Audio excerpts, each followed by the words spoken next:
name is Gregory Markchuk, and I'm glad to see you all. I'm also glad to see the book.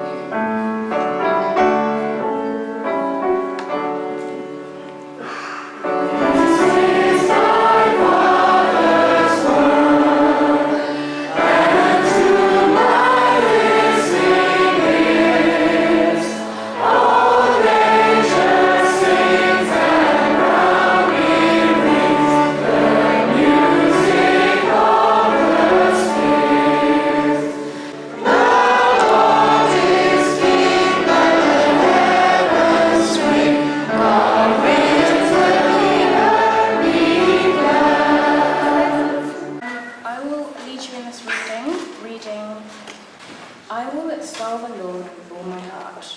Praise the Lord, I will extol the Lord with all my heart, in the council of the upright and in the assembly, giving them the thanks of our name. The works of his hands are faithful. I call you for a prayer together, pastoral prayer, so let's join the name that's above every name in heaven and on earth.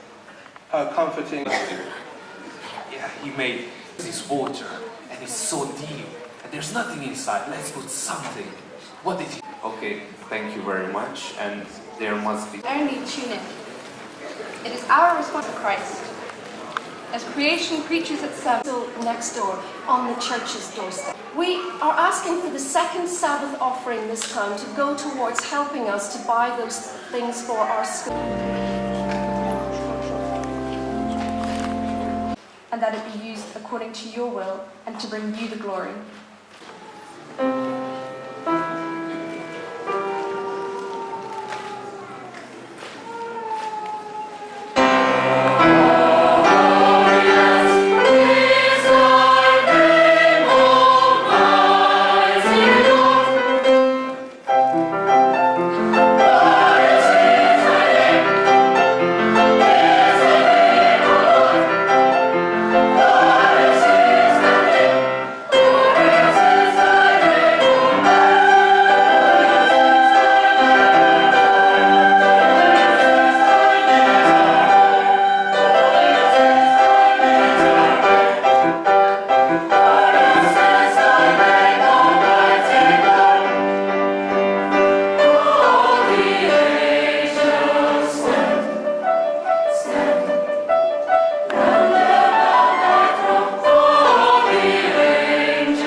6 years, and you may prune your vineyard and gather its produce for 6 years. But there will be a Sabbath of complete rest for the land.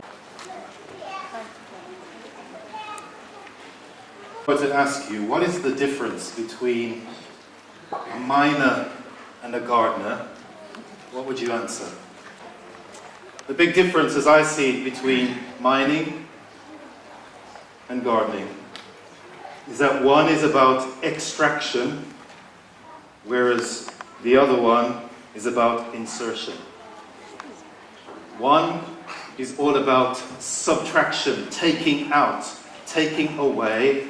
The other one is about multiplication, multiplying, adding, getting more. Which is cyclical, which is all about helping things to grow and then making them multiply and harvesting and continuing that cycle. People started thinking in terms of mining.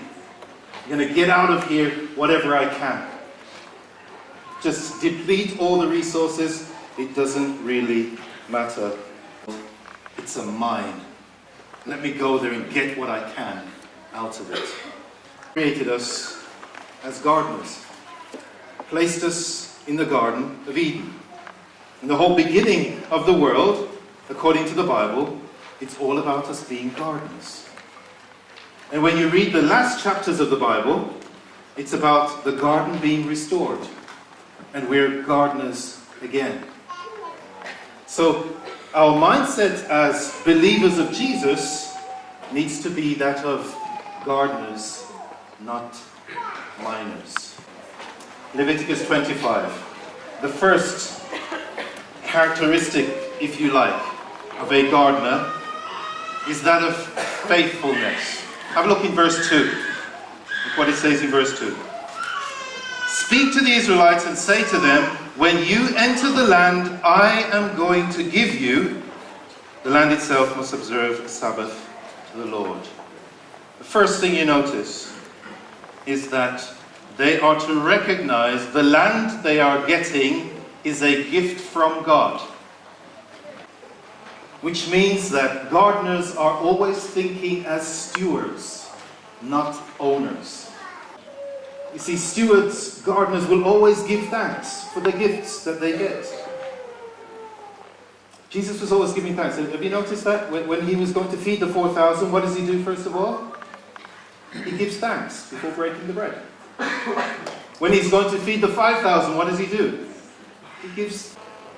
One of the ways in which we can do that, of course, is here. When we're singing, notice the words that we were singing. We're giving thanks to God for his creation in the world. If we really were giving thanks, what do you think the sound level would be like in here? From our voices. To be gardeners and not miners. So our attitude will be that of faithfulness as stewards and thanksgiving to God. Leviticus 25 verse 3 says, for 6 years sow your fields, and for 6 years prune your vineyards, and gather their crops. Talking about work. Work is necessary if you're going to be a gardener. Why is that? Because there's this unbreakable rule. You will reap what you sow. I went out into my garden this morning and I reaped something that I'd sown. You're laughing at my carrot. I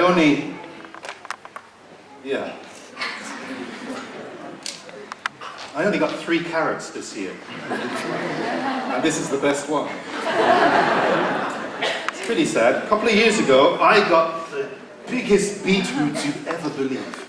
They were massive. I was giving them out to some of the people here as well. Fantastic. I didn't get any beetroot this year because I didn't sow any. Now, should I go to my garden expecting beetroots if I didn't sow? Of course not. That's stupidity. 2 years ago, I got the biggest peas that you could ever imagine. I mean, they were fantastic. This year, I got not one because I didn't sow any peas. I did sow quite a few carrots. I only got 3. So, it's a good job my family don't depend on me for their sustenance. But when it comes to your children. You expect respect and obedience. But have you sown love and attention and guidance? Are you a gardener? Or are you just expecting them to do what you say without ever having given them the time they need? Are you a gardener or a miner? When it comes to your relationships to other people, what are you? A gardener or a miner? Do you go expecting them to give you love and withdrawing love all the time and never give it back? And never show attention? And never give love? Because you will reap what you sow. That's what gardeners know. Only miners expect to get without ever having. A person named Gary Chapman, who's written about the 5 love languages. 5 love languages, which are words of affirmation, physical touch, acts of service, quality time, giving gifts. When you are sowing these things, you can expect to reap love. But if you're not doing that, all you are is a miner, and you're just demanding stuff that you've never put in. How many come to church and just expect to get? Extracting all the time. Minors. And when they don't get what they want, they complain. How many of us think like gardeners and actually sow something into the church? Not just attending things, but actually sow with our gifts and talents. How many of us are here just to get as much money as we can out of this country and don't pay taxes? From verse 4, let's read there. But in the 7th, a Sabbath to the Lord. Do not sow your fields or prune your vineyards. Do not reap what grows of itself or harvest the grapes of your untended vines. The land is to have a year of rest.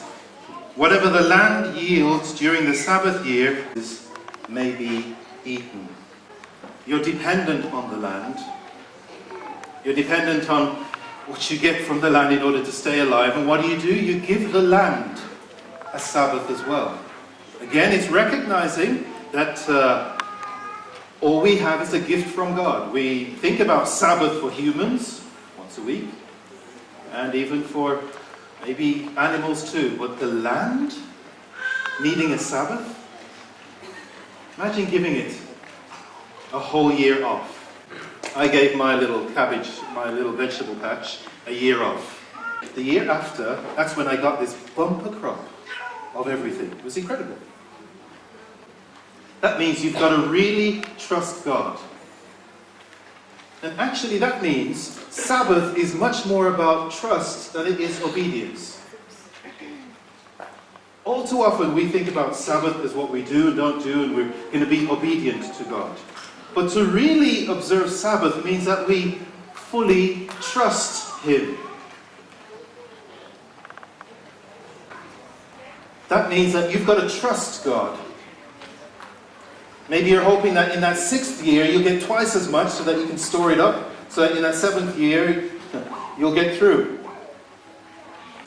With harvesting you have to pay laborers and all the rest of it. None of that. Whatever grows, anybody can come and take and eat. That needs quite a bit of trust in God to live during that Sabbath year. And that is what the gardening mentality will teach us. To be able to rest in God's goodness. What happens when you have been sowing into your child what you thought were good principles to believe in God, and then they grow up and they say, I don't believe in God anymore, I don't want anything to do with it. What do you do then?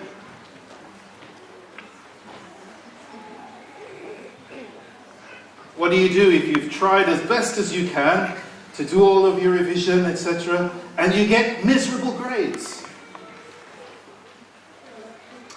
what do? If you've lived by all the health principles you know, you've been as fit as you can, and you go to the doctor and he says, you've got cancer. Are you reaping what you've sown?